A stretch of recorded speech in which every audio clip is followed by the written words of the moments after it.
So this morning I'm back in Glencoe. It's a beautiful morning. We've got broken cloud, we've got the mountain mist that's drifting through the mountains, and it really is a beautiful scene. And honestly, you can stop anywhere, get out of your car and take a photo of one of these mountains, and it's an all right shot. What I'm trying to do is explore the area to try and find a foreground interest, because I still think it's important to have a foreground interest to these subjects. So I've parked the car and I'm hiking up one of these tracks to try and find some foreground interest, either a leading line of a path or maybe a body of water, even a waterfall maybe. Who knows? I haven't got much time, so let's get cracking.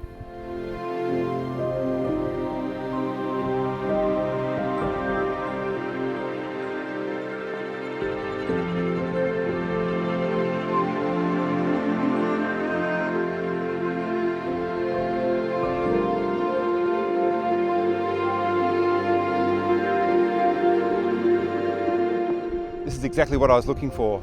The track that I'm walking along has started to turn around towards part of the Buachaille, and it's that famous part, the really triangular pyramid shaped mountain.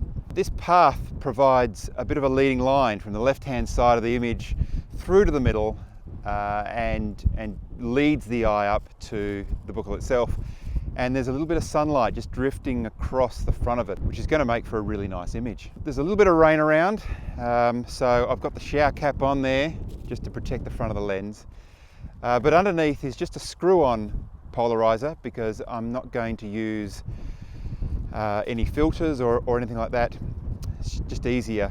With the camera set at ISO 100 and an f-stop of 8, that gives me a shutter speed of 1/200. And this should make for a really nice image. The light provides a little bit of depth to the mountain, and that path is leading the eye straight to it. So I won't take any more time, I'll just grab this shot.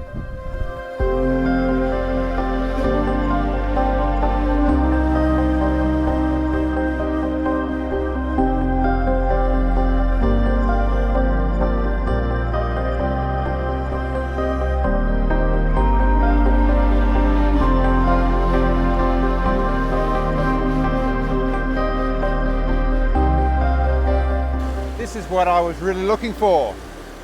I've come across a little a creek or river that runs along the front of the mountain. I've crossed it a little bit further up and have come down to find this little waterfall, and I've lined it up so that it's directly under the mountain behind it. Finding it very, very challenging with the spray from the waterfall. There's a little bit of mist around, and it's also raining very, very lightly. It means I'm getting lots of droplets on the front of my lens.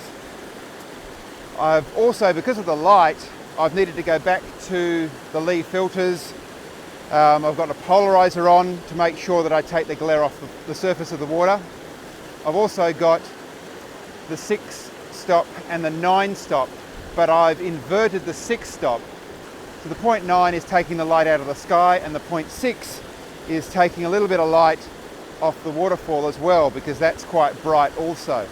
And I've got the mist coming through, drifting through here, and also the light. Every now and then there's the sun peeks through the clouds and throws some light onto the mountain. What's really important for the settings here is that I have a 1/4 of a second or a 1/3 of a second shutter speed, just to capture the waterfall but still retain some detail. So around about a 1/3 to a 1/4 is what I'm looking for. To achieve that, I've set the f-stop to 14, still giving me a sharp image. It just decreases the aperture and reduces the light. I'm going to take this shot and see what it ends up looking like.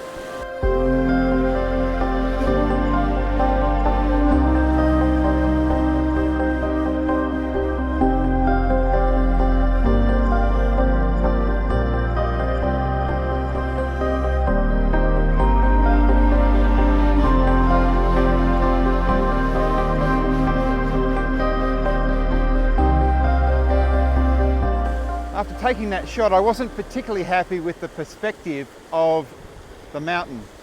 So what I've done is I've come back out of the creek up onto the bank on the other side, just to give me a little bit of elevation.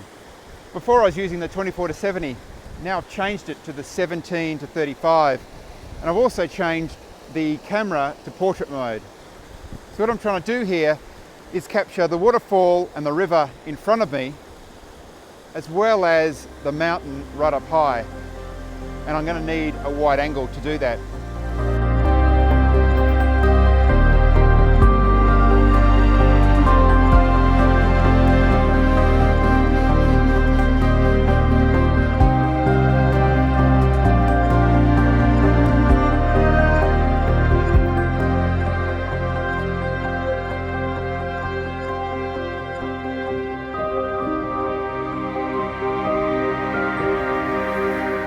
Anyway, I think that's around about it for now.